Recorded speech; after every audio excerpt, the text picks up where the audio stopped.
Hello dear student, स्वागत है आप लोगों का ऑनलाइन स्टडी क्लास में। आज मैं आप लोगों को कक्षा 6, 7, 8 का एक विशेष टॉपिक विशेषण पढ़ाने जा रहा हूं। अगर आप इसे ध्यान से सुनते और देखते हैं तो आपको किसी वाक्य में विशेषण कौन है ये पहचानने में कोई दिक्कत नहीं होगी। तो आप इसे ध्यान से सुनेंगे और देखेंगे तो सबसे पहले मैं आपको विशेषण क्या है ये बताने जा रहा हूं। ध्यान से सुनेंगे। देखें, अगर पूछा जाए विशेषण क्या है या विशेषण किसे कहते हैं तो परिभाषा इसका ध्यान से सुन लेंगे कि वह शब्द जो संज्ञा अथवा सर्वनाम के बारे में कुछ बताते हैं, वह शब्द जो संज्ञा अथवा सर्वनाम की विशेषता को बताते हैं उसे हम विशेषण कहते हैं। वह शब्द जो संज्ञा अथवा सर्वनाम की विशेषता को बताते हैं, संज्ञा अथवा सर्वनाम के बारे में कुछ कहते हैं, तो वही हमारा होता है विशेषण।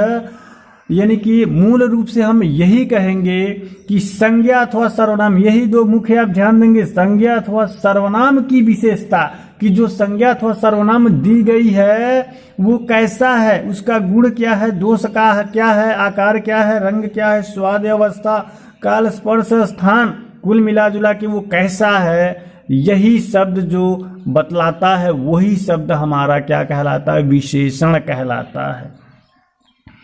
तो आप इसे याद कर लेंगे कि जो शब्द संज्ञा अथवा सर्वनाम शब्दों की विशेषता बताते हैं, या ऐसे भी कह सकते हैं कि जो शब्द संज्ञा अथवा सर्वनाम की विशेषता बताता है वही शब्द हमारा विशेषण कहलाता है।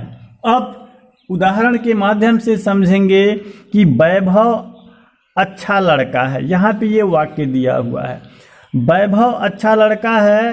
तो यहाँ पे हमने बताया कि उसके गुण, दोष, आकार, रूप, रंग, अवस्था, ये सभी चीज उसके विशेषता को दर्शाते हैं। तो वैभव अच्छा लड़का है। वैभव कैसा लड़का है? तो वैभव अच्छा लड़का है। वैभव के बारे में क्या कहा जा रहा है? वैभव एक संज्ञा है और इसके बारे में कहा जा रहा है कि वो अच्छा लड़का है। कैसा है? अच्छा है। उसका भाई बीमार है। उसका भाई बीमार है तो उसका भाई कैसा है? तो बीमार है। गांधी जी महान नेता थे। गांधी जी कैसे नेता थे? तो महान नेता थे। अर्थात संज्ञा अथवा सर्वनाम की विशेषता को प्रकट करने वाले शब्द ही विशेषण कहलाते हैं। अब देखें विशेष्य क्या होता है। ध्यान से सुनेंगे। विशेषण तो हो गया, जो संज्ञा अथवा सर्वनाम की विशेषता बताते उसे विशेषण। विशेष्य क्या होता है? तो जिसकी विशेषता बताई जाती है, जिसकी विशेषता बताई जाती है वही हमारा विशेष्य होता है। जैसे पूछा जाए वैभव अच्छा लड़का है, इसमें कौन विशेषण है? तो यहाँ पे अच्छा विशेषण हो गया। कौन विशेष्य है? तो यहाँ पर देखें वैभव के बारे में बताया जा रहा है कि वैभव कैसा लड़का है? अच्छा लड़का है। तो अच्छा यहाँ पे विशेषण और लड़का हो गया विशेष्य। यहाँ पर देखेंगे विशेषण विशेष दिया अच्छा लड़का, तो अच्छा हो गया विशेषण और लड़का उसके साथ कहा जा रहा है तो वो हो गया विशेष, क्योंकि लड़के की विशेषता बताई जा रही है। उसका भाई बीमार है तो ये हो गया बीमार, यहाँ पे विशेषण हो गया। महान नेता थे, तो कैसे नेता थे? महान नेता। महान विशेषता बताया जा रहा है, महान थे। क्या थे? नेता। नेता के बारे में कहा जा रहा है तो जिसके बारे में विशेषता बताया जाए वो विशेष्य होता है, और जिसकी विशेषता बताई जाए वो जो विशेषता बताने का काम करता है वो विशेषण होता है। तो ये हो गया विशेषण और विशेष। एक बार फिर सुन लें कि संज्ञा अथवा सर्वनाम की विशेषता प्रकट करने वाले शब्दों को ही हम विशेषण कहते हैं, और विशेषण जिस शब्द का किया जाता है, जिस शब्द का विशेषण प्रकट होता है वही विशेष्य होता है। अर्थात जिसकी विशेषता बताई जाती है वही विशेष्य होता है। अब देखेंगे विशेषण के भेद। विशेषण के भेद कितने होते हैं?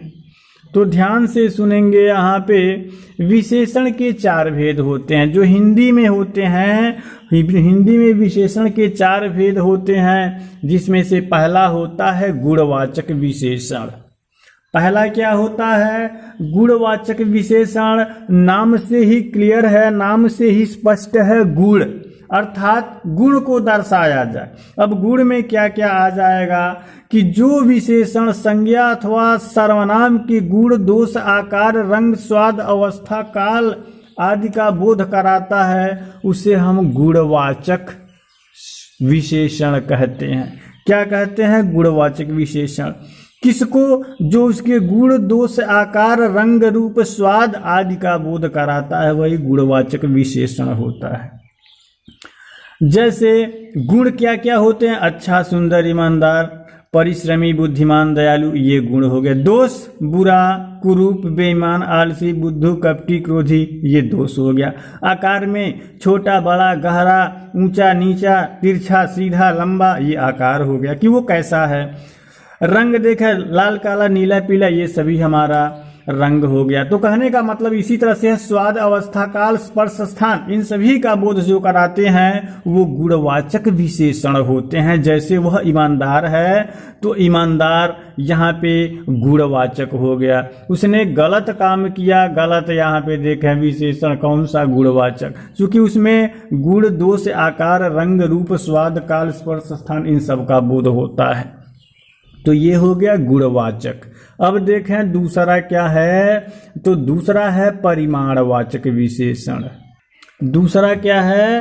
परिमाणवाचक विशेषण। परिमाणवाचक विशेषण होता क्या है कि जो विशेषण संज्ञा अथवा सर्वनाम की माप तौल का बोध कराते हैं। नाम से ही स्पष्ट है। पहला क्या था? गुणवाचक, अर्थात जो उसके गुण, दोष, आकार, रूप, रंग को दर्शाता था वो गुणवाचक था। यहाँ पे क्या है? परिमाणवाचक है। परिमाण का मतलब होता है मापना या माप तौल, अर्थात कि वह शब्द जो माप तौल को दर्शाता है वो परिमाणवाचक विशेषण कहलाता है। यहाँ पे देखें जो विशेषण संज्ञा या सर्वनाम की माप तौल का बोध कराते हैं उसे परिमाणवाचक विशेषण। नाम से ही स्पष्ट है। जैसे 2 लीटर, 1 किलो, 2 ग्लास, थोड़ा, तो ये मात्रा को दर्शा रहे हैं, माप तौल को दर्शा रहे हैं। तो जो शब्द माप तौल को दर्शाते हैं वही परिमाणवाचक होते हैं। अब देखें परिमाणवाचक के भी भेद होते हैं। तो कितने भेद होते हैं? परिमाणवाचक विशेषण के 2 भेद होते हैं। एक निश्चित परिमाणवाचक विशेषण और दूसरा होता है अनिश्चित। निश्चित में वो निश्चित रहेगा। निश्चित क्या होता है? ये विशेषण अपने विशेष की निश्चित परिमाण का बोध कराते हैं, अर्थात आशय है जिसकी विशेषता बताते हैं वो निश्चित रहता है, उसमें कम या अधिक नहीं, यानी जो भी माप तौल होता है वो निश्चित होता है। तो निश्चित परिमाणवाचक विशेषण, और जो अनिश्चित होता है वो अनिश्चित परिमाणवाचक होता है। जैसे 1 लीटर, ये निश्चित है कि 1 लीटर, ये 2 ग्राम, ये भी निश्चित है। 2 बीघा, 1 बाल्टी, ये निश्चित है। लेकिन यहाँ पर आप देखेंगे जैसे कम लोग में कितने कम लोग हैं निश्चित नहीं है, ये अनिश्चित है। जैसे हम कहें कुछ लाओ, तो कुछ यहाँ पे जो हुआ वो निश्चित नहीं है। कुछ है बस कह दिया जाए तो थोड़ा सा संशय बना रहेगा। लेकिन हम ये कहें कि 2 ग्राम लाओ चाहे 1 लीटर लाओ तो ये निश्चित हो गया है। तो जो निश्चित रहता है वो एक तरह से संख्या के रूप में होता है, जो मापने का वो निश्चित होता है।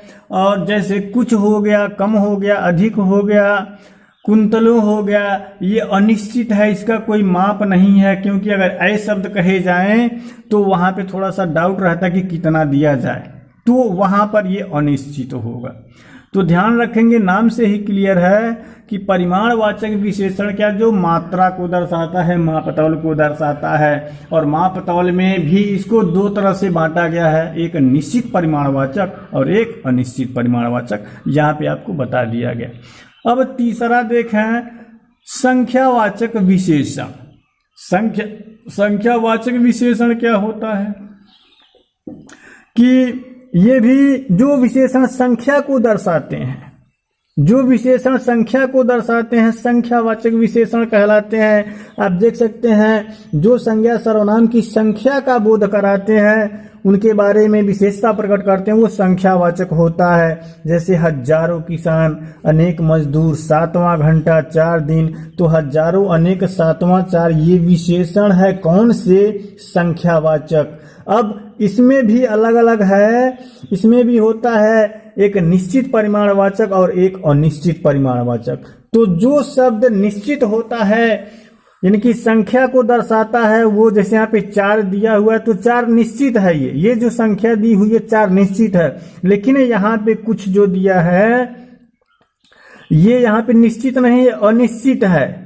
यहाँ पे आप देखेंगे इसमें भी कुछ है, यानी कि परिमाणवाचक वाले में और संख्या वाले में जब मात्रा को दर्शाए, माप तौल को दर्शाए, तो वहां पे कुछ जो होगा परिमाणवाचक के अंतर्गत आएगा। लेकिन संख्या को अगर वही कुछ शब्द जो है संख्या की ओर संकेत कर रहा है तो वो हमारा संख्यावाचक विशेषण होगा। और संख्यावाचक में क्या होगा? निश्चित होगा कि अनिश्चित? तो ये अनिश्चित होगा। और जो निश्चित रहेगा, जो संख्या ही स्पेशली दिया होगा, तो वो हमारा निश्चित होगा। तो ये हो गया संख्यावाचक विशेषण। अब देखें अगला हमारा दिया है सार्वनामिक विशेषण। सार्वनामिक विशेषण क्या होता है? देखें, ध्यान से सुनेंगे। जब कोई सर्वनाम शब्द संज्ञा से पहले लगकर उसकी ओर संकेत करता है तो उसे सार्वनामिक विशेषण कहते हैं। याद रखेंगे कि जब कोई सर्वनाम शब्द संज्ञा के, याद रखेंगे सर्वनाम शब्द की बात कहा है, जब कोई सर्वनाम शब्द संज्ञा के पहले लगकर उसकी ओर संकेत करता है तो वो सार्वनामिक विशेषण, नाम से ही क्लियर है, सार्वनामिक यानी सर्वनाम से ही जो बना है सार्वनामिक विशेषण कहलाता है। जैसे यह बालक, वह चित्र, ये जानवर, वे खेत, यहाँ पे यह, वह, ये, वे, ये क्या है? सार्वनामिक है। क्यों? क्योंकि ये सर्वनाम से बने हुए हैं। तो आप कैसे पहचानेंगे सार्वनामिक? कि जब कोई सर्वनाम शब्द संज्ञा के पहले लग करके उसकी ओर संकेत करता है तो वही हमारा सार्वनामिक विशेषण कहलाता है। तो ये 4 विशेषण आपके हो गए। अब देखें, दिया है कि सर्वनाम और सार्वनामिक विशेषण में अंतर क्या होता है। तो इसका परिभाषा आपको पहले ही बताया गया है कि संज्ञा के स्थान पे जो शब्द प्रयोग किया जाता है वह सर्वनाम होता है, और सार्वनामिक विशेषण क्या होता है कि वह सर्वनाम जो संज्ञा से पहले लगकर उसकी ओर संकेत करता है तो वह सार्वनामिक विशेषण होता है।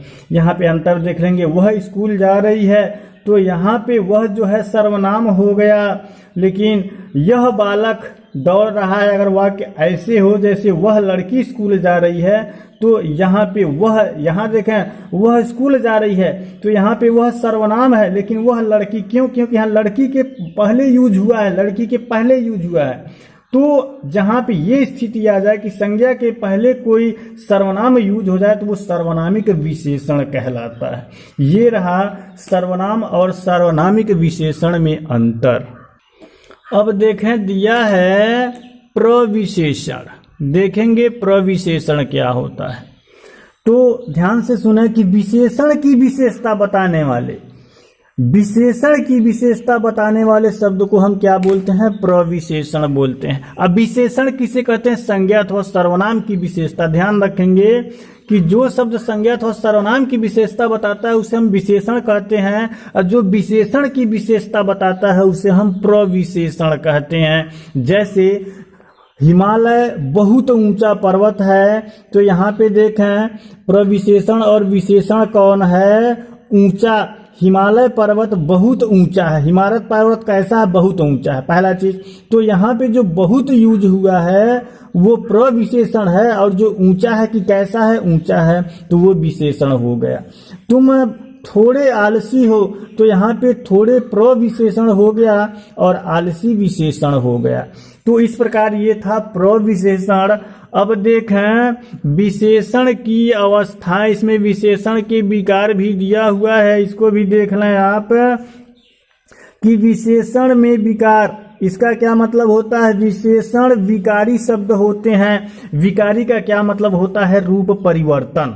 यानी कि विशेषण शब्द विकारी शब्द होते हैं और रूप की दृष्टि से विशेषण दो प्रकार के होते हैं। एक विशेषण विकारी विशेषण और दूसरा होता है अविकारी विशेषण।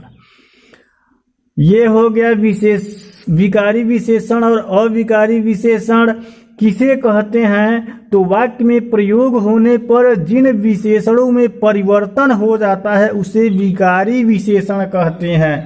याद रखेंगे कि वाक्यों में प्रयोग होने पे जिन विशेषण में परिवर्तन हो जाता है उसे विकारी। जैसे यह सेब मीठा है, ये सेब मीठे हैं, ये जलेबियां मीठी है। तो यहाँ पे देखें मीठा विशेषण है, अब यहाँ मीठा है, मीठे है, मीठी है, यानी कि इसमें विकार हो गया अर्थात रूप परिवर्तन हो गया। मीठा, मीठे, मीठी। तो यही हमारा क्या है? विकारी है। जो विशेषण है वो विकारी है, यानी कि विशेषण क्या है? विकारी शब्द होते हैं। तो यही विकारी विशेषण कहलाता है जिसमें विशेषण में परिवर्तन हो जाता है।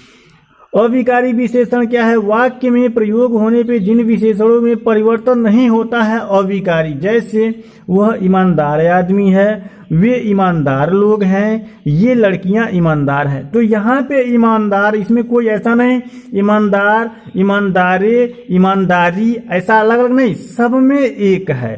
तो वह ईमानदार है, वे ईमानदार लोग हैं, ये लड़कियां ईमानदार हैं। अर्थात आशय ये है कि वाक्य में प्रयोग होने पे जिन विशेषण में परिवर्तन नहीं होता उसे अविकारी, जिसमें परिवर्तन हो जाता है उसे विकारी कहते हैं।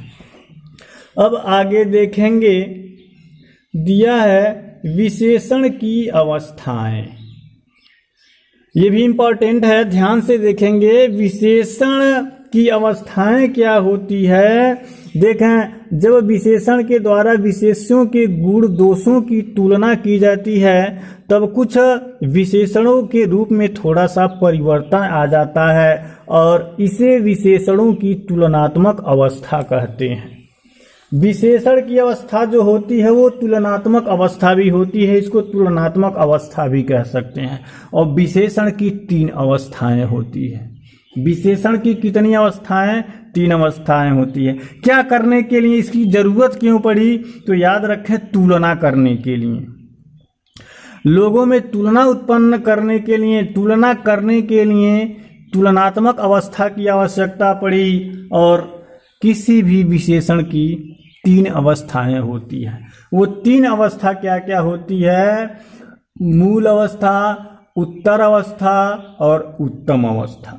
याद रखेंगे, विशेषण की 3 अवस्था होती है, मूल अवस्था, उत्तर अवस्था और उत्तम अवस्था। मूल अवस्था क्या होता है? जब विशेष्य की किसी से तुलना नहीं होती है तो विशेषण अपने मूल रूप में प्रयोग की जाती है। याद रखेंगे कि जहां पे किसी से कोई तुलना नहीं होती है तो वहां पे मूल रूप में प्रयोग किया जाता है। जैसे शेखर भला आदमी है, रवि मोटा है, अमन अच्छा लड़का। यहाँ पे किसी से तुलना नहीं की जा रही बल्कि किसी व्यक्ति के बारे में बताया जा रहा है। यहाँ पे शेखर के बारे में, यहाँ रवि, यहाँ अमन, किसी से कोई तुलना नहीं की जा रही है। तो ऐसे वाक्य में जो विशेषण किसी मूल रूप में प्रयोग किया जाता है, कहाँ? जहाँ पे तुलना नहीं होती, किसी व्यक्ति के बारे में कुछ बताया जाता है। उत्तर अवस्था क्या होता है? जब विशेषण के द्वारा 2 विशेष्यों की विशेषता की तुलना की जाती है, अर्थात 2 लोगों के बीच में तुलना की जाती है, अर्थात 2 विशेष्यों की तुलना की जाती है, तब वहां पर थोड़ा सा उसके रूप में जो है परिवर्तन आ जाता है। जब तुलना करेंगे तो थोड़ा सा रूप में परिवर्तन आएगा। तो वही हमारा उत्तर अवस्था होता है। आप देख सकते हैं यहाँ पर शेखर रवि से भला है, यहाँ शेखर और रवि के बीच में तुलना की जाती है। अगर ऐसे होता रवि भला है या शेखर भला है तब तो वहाँ पे मूल अवस्था होता भला, लेकिन यहाँ पे तुलना कर रहा, शेखर जो है रवि से भला है, तुलना कर रहा है, तो यहाँ पे उत्तर अवस्था हो जाता है। रवि अपने भाई से मोटा है, यहाँ भी तुलना कर रहा है किससे? अपने भाई से, तो ये उत्तर अवस्था हो गया। अमन कला से अच्छा है, तो अमन जो है किससे अच्छा? कला से तुलना कर रहा है। तो जहाँ पे 2 लोगों में तुलना होता है वहाँ पे उत्तर अवस्था विशेषण प्रयोग किया जाता है। उत्तम अवस्था क्या होता है? जब विशेषण के द्वारा अनेक विशेषों की तुलना में किसी एक विशेष को सबसे बढ़ा चढ़ा के बताया जाता है तो वहां पर जो विशेषण होता है वो उत्तम अवस्था में होता है।